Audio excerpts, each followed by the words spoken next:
Sementara itu pemirsa, jajaran pengurus Perbarindo Bali yang juga panitia kegiatan HUT BPRS Nasional melaksanakan audiensi dengan pemerintah Provinsi Bali dalam rangkaian HUT BPRS yang dilaksanakan pada tanggal 8 Juli mendatang. Dalam audiensi, panitia HUT diterima oleh asisten LL Pemprov Bali.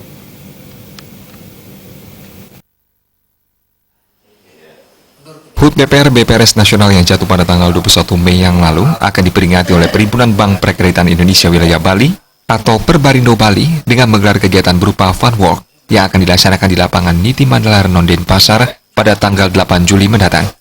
Sebelumnya, pihak panitia melaksanakan audiensi ke kantor Gubernur Bali dan diterima oleh Asisten 2 Pemprov Bali Dewa Putu Sunarta. Asisten 2 Pemprov Bali yang mewakili Gubernur Bali menyatakan apresiasi dengan pelaksanaan kegiatan ini. Terlebih, BPR dikenal sebagai pilar ekonomi masyarakat yang selama ini mampu melayani para UMKM. Kedepan diharapkan peran BPR terus ditingkatkan dalam rangka menumbuhkan perekonomian masyarakat khususnya di Bali. Sementara itu, Sekretaris DPD Perbarindo Bali Ketut Komplit mengatakan, momen HUT BPRS Nasional ini diharapkan menjadikan BPR lebih dikenal oleh masyarakat sesuai dengan tema yang diambil, yakni bank milik anak negeri. Saat ini, persaingan di dunia perbankan sangat ketat. Namun pihak BPR di bawah naungan DPD Perbarindo Bali terus melakukan pembenahan dari segi permodalan, penguasaan teknologi, serta peningkatan sumber daya manusianya sehingga ke depan BPR bisa bertumbuh.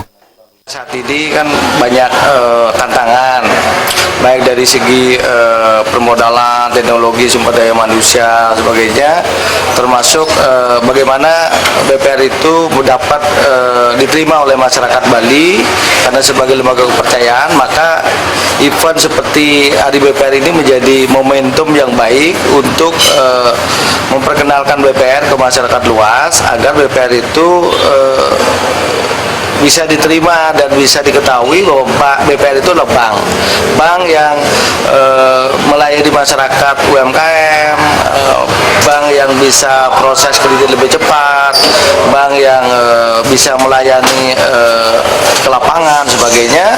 Yang kita harapkan adalah BPR semakin dekat dengan masyarakat. Tantangan di sisi BPR tentang permodalan memang harus BPR itu bisa satu press money, kemudian dia secara organik dari pertumbuhan laba sebagainya.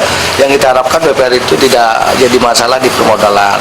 Kemudian dari teknologi informasi kita harapkan bahwa BPR memang harus adaptif, harus inovasi, harus mau investasi di bidang teknologi informasi karena itu adalah bagian daripada layanan, bagian daripada kita melayani masyarakat lebih cepat, lebih aman, dan tentu produk kita lebih bisa dikenal dan kompetitif. Pada perayaan HUT BPRS Nasional yang dipusatkan di lapangan Renon Denpasar ini akan diisi dengan fun walk yang memperebutkan hadiah utama 2 buah sepeda motor dan berbagai hadiah hiburan lainnya. Diharapkan masyarakat ikut memeriahkan kegiatan ini. Selamat ulang tahun bagi BPRS. Semoga bisa tumbuh dan berkembang lebih lanjut dan bisa memberikan akses pelayanan pada masyarakat khususnya di bidang keuangan. Bayudi dan Joka Andika, Bali.